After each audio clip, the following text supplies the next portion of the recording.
Previously on 253 Mathilde. We can explore one last system. We've got the perfect planet coming up.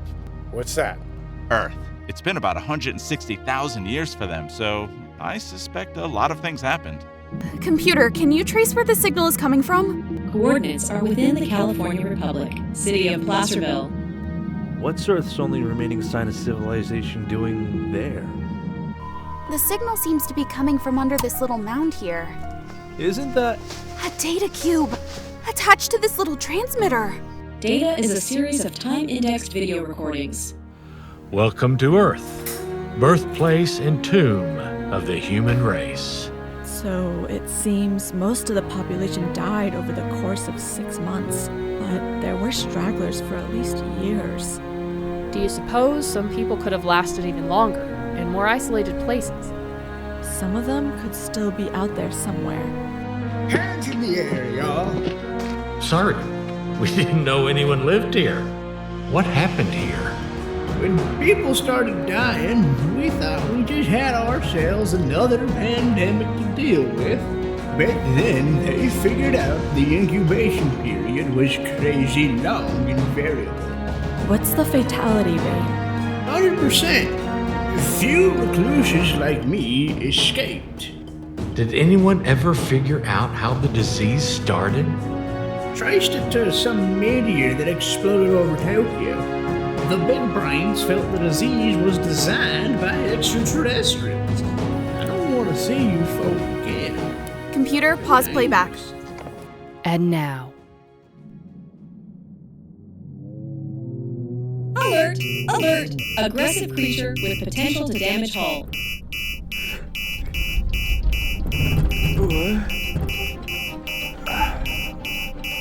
Computer, what's attacking us? Creature is approximately 2.7 meters tall. Estimated weight 370 kilograms. Covered in brown fur. Show me a visual. Wow, what a monster. Oh, that's a bear! Conjecture best matches known data for species Ursus arctos horribilis, colloquially known as the grizzly bear. Why didn't you just say so before, Computer? Species thought extinct in California. We'll have to teach you not to trust 164,000-year-old data. We'd better do something before it turns us on our side and does some serious damage. Are you volunteering to step out and negotiate? Maybe if I can get to the roof, I can take a safe shot at it. The ship is only 3 meters tall. I don't think you'll be out of its reach. Well, I'll be harder to get then if I go out the front door and we don't have a back door. So let's open the roof access hatch. I don't want to go all the way out if I can help it. Just enough to get a clear shot. Bring that chair over so I can stand on it.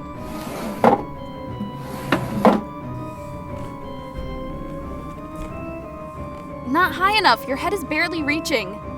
I'll have to pull myself up there. Then you can throw me my weapon. No, wait! I'm open to alternatives. You stay where you are and lift me up. I think you can lift me, but I can't lift you. Okay, I'll try. If you want to come back down, just give me a quick scream.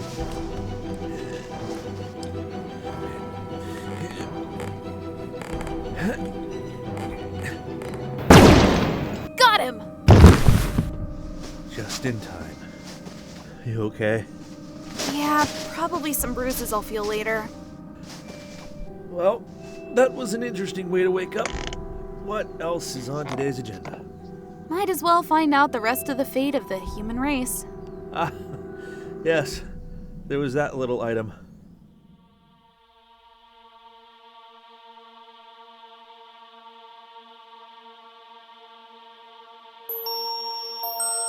QuietPlease.org presents 253 Mathilde. After leaving the solar system in the 22nd century, the asteroid 253 Mathilde has circled the galaxy. Now, 2 explorers have arrived at their final destination, the planet Earth, where 164,000 years have passed. Episode 28. Earth Abides.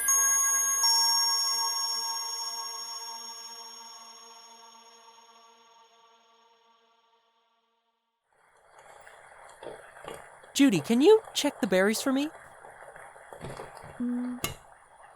They're ready. How about the venison? Just finished, so I think we're ready to serve. Hope the other team makes it back soon. They're late.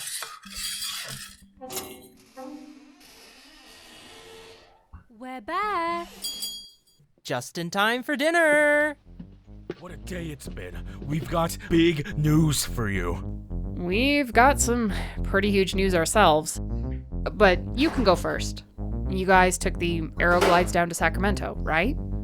That's right, but we couldn't make it downtown like we planned. Why not? An alien spaceship. What? We actually saw it landing. Big saucer-shaped craft, 100 meters maybe. We held our position on a ridge in El Dorado Hills where we had a good view, got out our scopes to watch. It set down on the old city cemetery at Broadway and Riverside, and then it opened up and they started pouring out. They're invading a dead planet? Looked like settlers to me. There were a few who were armed and took the lead, scouting for them as they spread out downtown, but most appeared to be family units. We saw them split up and go into houses. But only the houses with the more modern sealants that are probably still in good shape without any wildlife intrusion after 15 years. Looks like they're moving in. There'd definitely been some prep work from a previous landing, because a lot of the older houses had been demolished. Betting they removed the bodies and got the plumbing working, did maintenance on the solar arrays and batteries for the part of the town they're taking. Though that's not a real big area. How many of them are there? Our best estimate is a couple thousand. But if it's happening in Sacramento, it could be happening everywhere else. Could be millions of them already all around the world. That's a cheerful thought. What should we do? We should fight. Are we certain they're hostile? It'd be quite the unbelievable coincidence for them to arrive and start colonizing just after another alien species wiped us out. Wait, how do you know humanity didn't destroy itself? Or something natural? That's our news. We ran into a survivor who told us a story. It was an engineered alien virus delivered from space. Okay then, I'm for giving them a fight, but how do the 8 of us take down a whole invasion fleet? You said they're mostly families. Settlers. Only a few armed. Right. So? Then we hit them where they're soft. Quick strikes. Target one of those homes they're occupying. Kill everybody inside. Repeat again another day. Bleed them until they decide this planet isn't worth the price. Cold-blooded terrorism? Or we could try to take hostages sometimes when we can. Maybe that'd help negotiate their exit. But their settlers are just as guilty as their foot soldiers. I should have expected this from you. You tried terrorism during your little insurrection on Mathilde all those years ago. And now that you're back on Earth, the first thing you want to do is more terrorism. Oh, so you think we should just surrender the planet to the people who murdered everybody? Or do you want to take them in a fair fight? The 8 of us improvising spears, and lining up in the open to throw them at 1,000,000 of them with advanced energy weapons and spaceships? I think we should talk with them. Now that's smart. Hey, Mr. World-Destroying Alien Conqueror. Welcome to our planet. Here's a gift basket. Wanted to let you know you missed a spot when you fumigated, and there's still a few of us left to exterminate. I just want to try. Beats immediately sinking to their level. They've just murdered 10 billion people. What in the world makes you think they'll give us even a second of their time before they'll kill us? We have nothing to lose but our lives. The planet is already lost, and your terrorist plans can't change that. I kinda like being alive, and I suspect the others feel the same. I'm 92. My future is short no matter what I do, so I'm willing to risk it. I'll go alone tomorrow morning, and I'll transmit so you can listen in for as long as I last.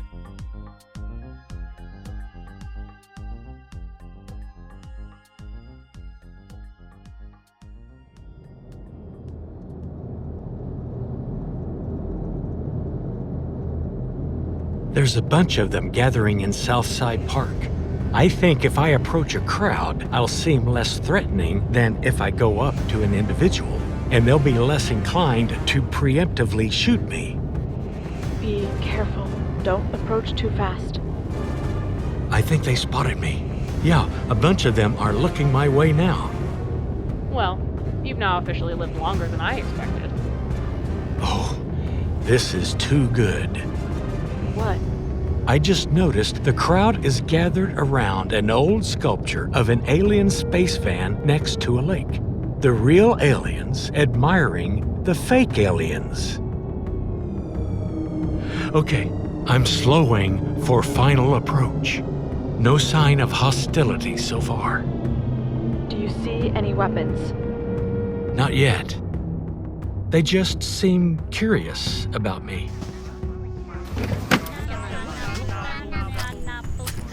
Yo, Majamayuk, Eman Yatan Yanapan Kuman. I don't suppose any of you guys speak English? That'd be really convenient right now. Greetings, human. Several of us have learned your language to facilitate communication with remnant natives. So you studied our languages and cultures. Then you tried to wipe us out. Then you wanted to be able to talk with us? We feel no ill will toward you. It was necessary to remove your population before we could safely settle here, but we don't wish to hurt your remnant survivors unless you cause trouble. You don't want to hurt us? Of course not. We are a peaceful people. We want to live in harmony with the planets we settle. And you don't feel your systematic genocide of 10 billion people contradicts that at all? We designed the virus to eliminate suffering. Your people died in their sleep with no pain. Compassionate, painless euthanasia is a humane method of population control. Ask them if they'll give us a vaccine for the virus. I can hear you. No, we will not. Why not? Because then your population could grow again, defeating the purpose and potentially necessitating unpleasant violence. The last thing we want is to have to shoot anyone. That would be morally troubling. Why would that trouble you when genocide doesn't? Again, the virus relieved suffering and prevented a bloody conflict between us. It's a simple concept, not very different from your human ethical systems. The choice which results in the least suffering is the most ethical choice. Now, is there anything we can help you with? If you'd like food or supplies, we'll see what we can spare to make your lives easier. We're a compassionate people.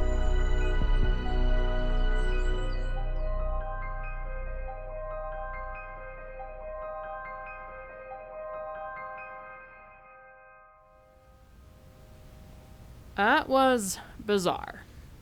I'm still shocked you made it back alive. Well, Juliana, do you still want to cut their children's throats while they sleep? More than ever. If their morality is so twisted that they think genocide is a favor, I'm not going to feel any guilt about killing them. Gotta say, I'm with her on this one. Everything we heard just showed there's no way to reason with them. Violence is the only language that's going to get through. You guys will just get yourselves killed, and get the rest of us killed too. Maybe they'd just move us to a preserve. Or a zoo. I'll try to learn some tricks so I can be the most popular attraction. You know, I don't think they're actually that different from us. How's that, Zhang? Think about it. They don't want to get their hands dirty personally, murdering anybody. But they'll sit back and rationalize and support distant deaths they don't feel personally involved in and believe will make them safer. Is it any different from people all through the ages who've wanted their country to wipe out an enemy country so they can feel safer? Or countries whose responses to terrorist attacks were overwhelmingly disproportionate, inflicting 100 times more civilian deaths on wherever the terrorists lived. Except we never attacked them. They attacked us, unprovoked. The doctrine of preemptive defense. They knew their settlement plan would make us fight them, so they had to wipe us out before we hurt their colonists. This whole scenario kind of reminds me of the European settlement of the Americas and the American settlement of the West. Introduce a wave of disease, sit back while it decimates native population, then ship in new settlers once there's hardly anybody left to resist. The huge difference is, a few questionable smallpox blankets and war massacres aside, that wasn't a coordinated policy to kill every indigenous American. Wasn't it? They passed laws to deprive natives of their land, made no attempt to help them survive, and kept moving them to reservations knowing they would die from it. Trail of Tears, Wounded Knee. If the Americans had the technology for a genetically engineered virus to empty the West of natives without affecting their own people, I bet some of them would have wanted to use it. I can't believe so many of you are apologists for an enemy so monstrous that they've wiped out at least 99% of the human race. We're just trying to make the best of the hand we've been dealt. Your insurrection plans don't seem very grounded in reality. Even if they wiped out 99.9% of humanity, that still leave 10 million people out there. Let's organize them to fight back. You heard what Dusty told us. If they form groups, they die. I don't suppose we could come up with a cure for the virus? The 8 of us, with virtually no equipment, achieving what the entire resources of humanity at its height couldn't do? I wouldn't even call that a pipe dream. It's an absurdity. So what would you have us do? Just crawl meekly into our graves? Well, we've been recording all these events. One little thing we can do is try to leave a record for the future. A warning. The alien colonists are the only future this planet has, and they don't need this record. They know what they did. You're thinking too short term. This too shall pass someday. No species lasts forever. So you're thinking thousands, tens of thousands, hundreds of thousands of years from now? You expect some other aliens to come along then with a new wave of colonists? What about 253 Mathilde? If they kept accelerating, they could end up doing a complete circuit of the galaxy, and maybe sending explorers to Earth the same way we did at Tau Ceti. And it might only take them 30 years with the time dilation. We could be leaving a message for people who knew us, people we knew. But how much time will have passed here on Earth by the time they're back? Well, the Earth is about 26,000 light years from the galactic center. What's the formula for circumference? 2 pi r? Something like 160,000 light years. So about that many years.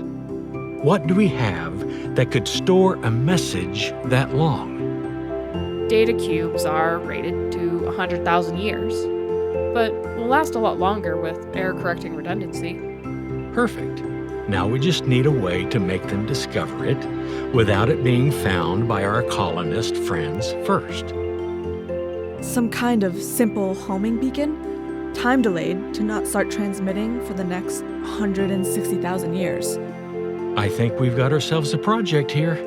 Challenging one, to be sure, but let's start designing.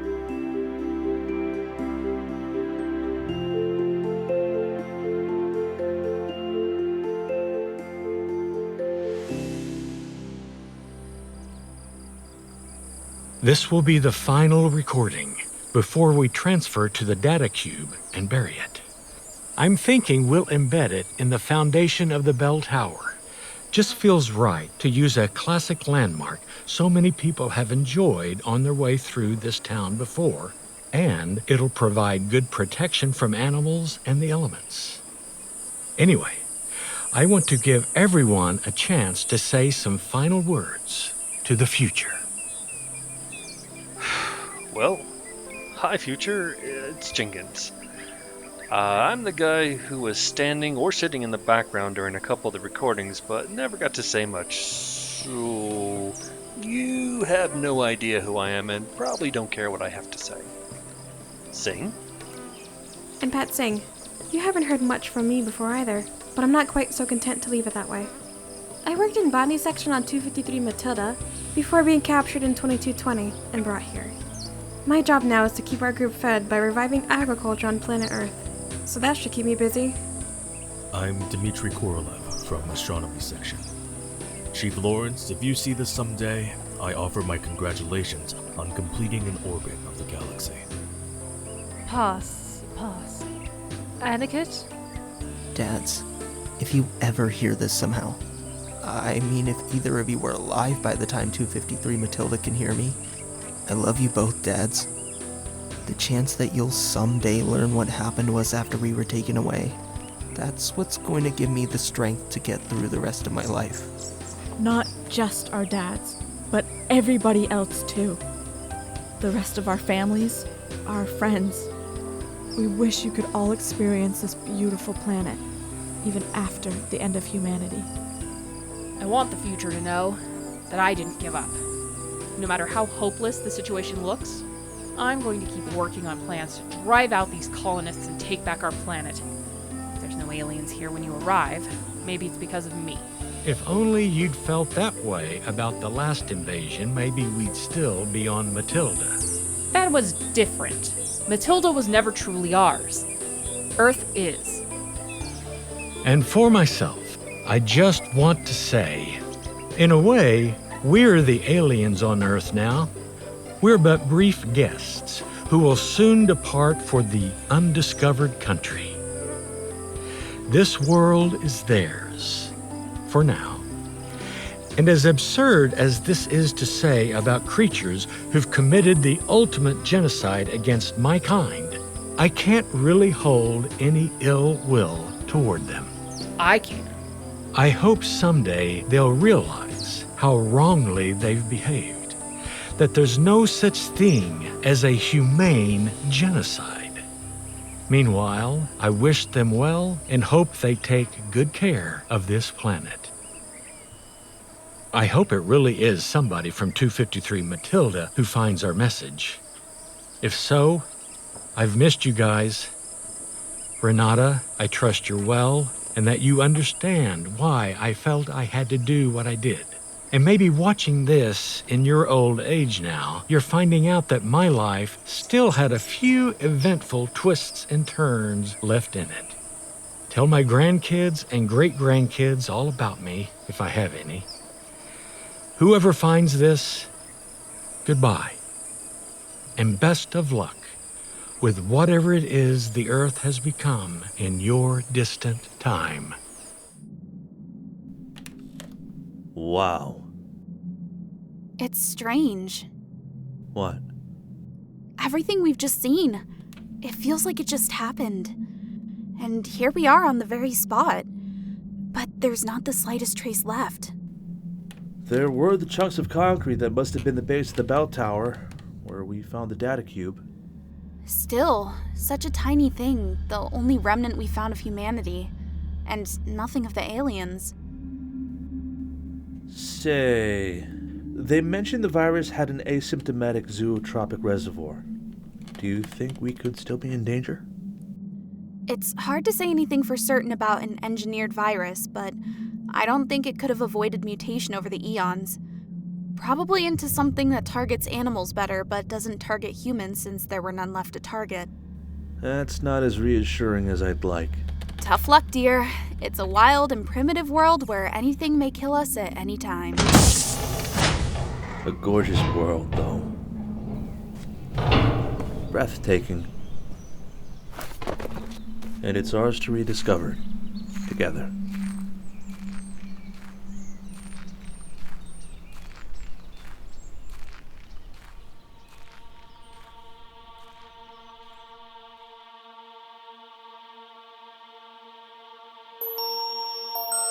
You've been listening to 253 Mathilde, Episode 28, Earth Abides.